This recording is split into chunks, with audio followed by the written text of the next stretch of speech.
235%।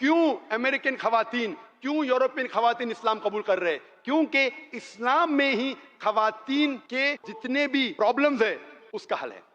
Islam is the solution to the problems of humanity. اسلام انسانیت کے لیے حل ہے.